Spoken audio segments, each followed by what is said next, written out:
Hey there, we're going to go through a short core progression. So, really focusing on the front deep core muscles, but of course, our core is made up, our deep core muscles are made up of our pelvic floor, our diaphragm, and our deep transverse abdominis muscles. So, we're trying to target muscles to efficiently work. Other muscles are going to be helping us.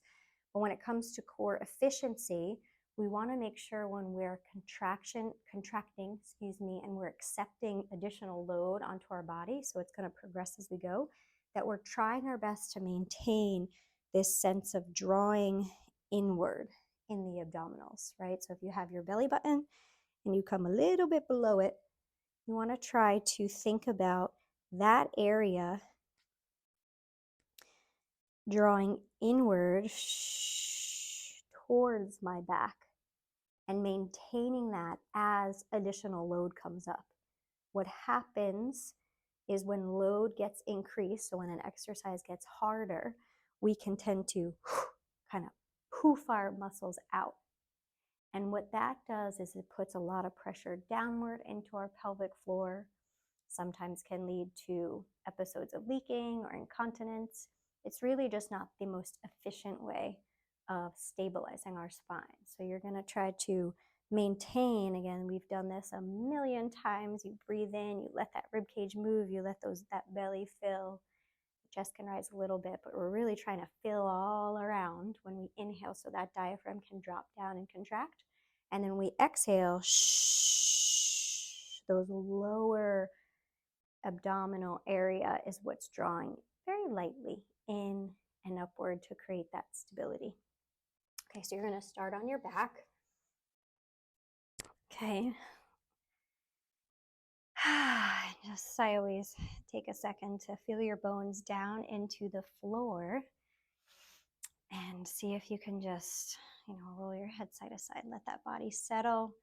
You don't want too much accessory muscle activity that we just don't need because we're down on the floor. So I'm going to just roll my shirt up here a little bit. My hands are my little sensors on my pelvic bones, right? So if you move your hands down to where we say, put your hands on your hips, that is actually your pelvis. And we have these two kind of prominences through the front here that you're going to use to just rest your hands on, okay? What I want you to pay attention to while you're doing this is how much shifting are you doing? So I can shift side to side, and as I shift to my left, the right bony prominence pops into my hand, and then as I shift the other way, the same thing happens on the other side. So what we're trying to do is maintain as much stability as we can through this pelvis, okay, with that really good, efficient drawing in exercise. This should not hurt. You should not have back pain or strain or feel compression. You also should not feel your hip flexors. Okay, so if you do, you might just be getting tired, or the progression might just be too much load for you. So just stick with the earlier ones we do, but I'm going to go through a sequence. So I'm inhaling, I'm exhaling, and I'm just letting one leg float up to what we call tabletop. Inhaling, exhaling, those abdominals are drawing inward, and I'm letting the leg float back down. And I can feel that it takes a little bit of work to keep my pelvis from shifting. And that's what I want you to focus on, both internally, but also with your hands. Their hands are giving you information. So inhale, exhale.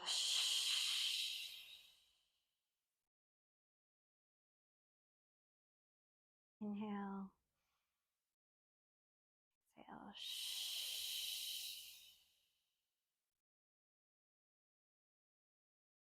Inhale, exhale. Now, sometimes it feels like my hip flexors are gripping for dear life as I try to lift this hip up. Inhale, exhale, draw in. If that's the case, you're just trying to tell those hip flexors to soften, to fold, almost as if you're lifting from the back of your leg. So try that one more time on the left. Inhale, Exhale.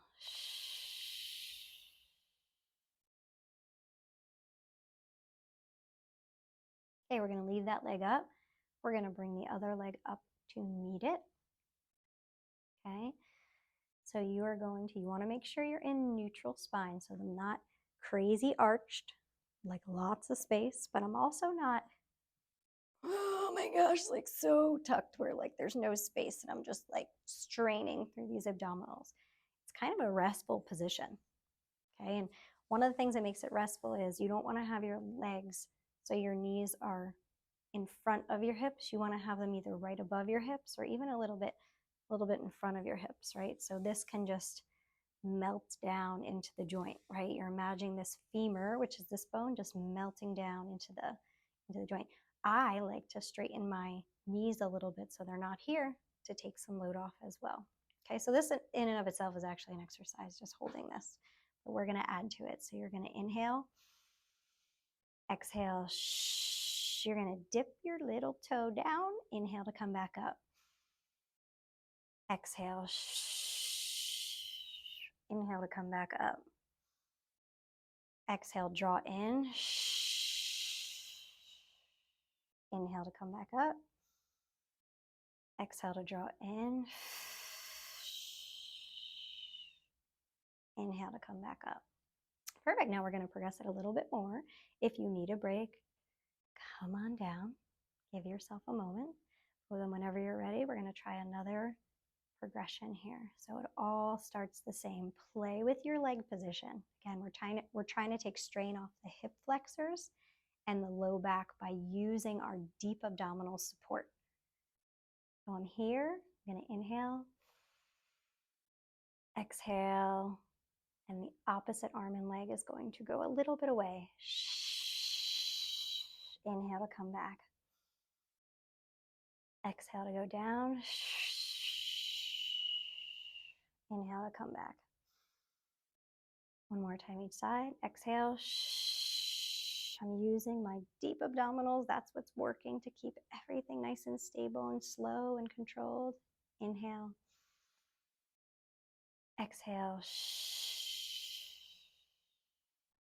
Inhale to come back. Good. All right. This is all progressions towards dead bug, which we have probably heard about. But these are all going to do before you get into dead bug, okay? Because dead bug involves the same thing, but it's just letting the arm and foot go further away. So it's a lot more load through the spine, okay? So we're going to go through that. Inhale. Exhale.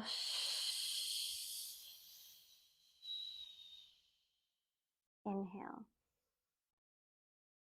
Exhale, draw those abdominals in.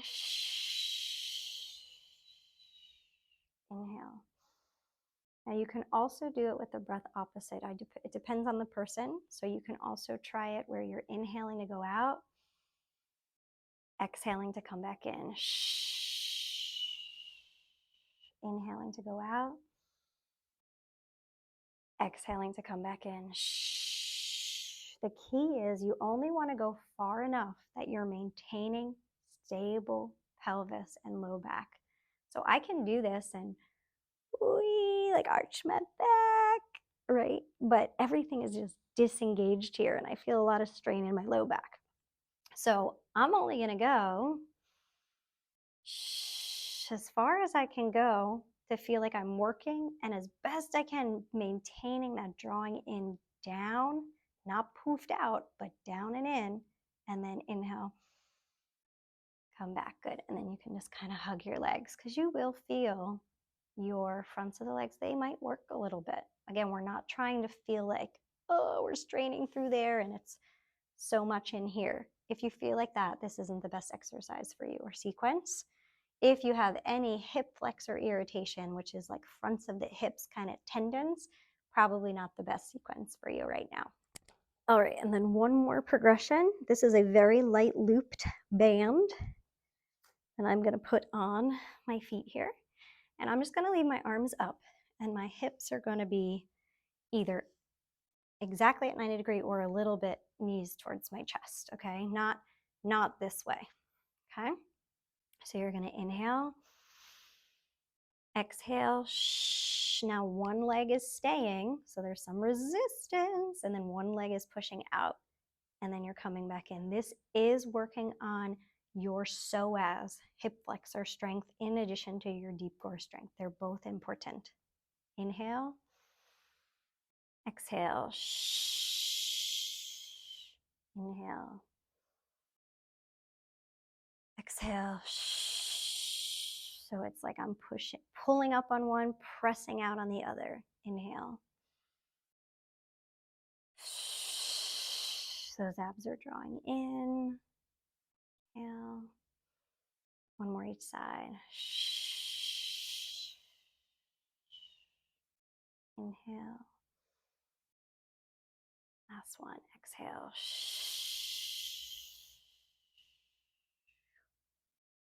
And that is it.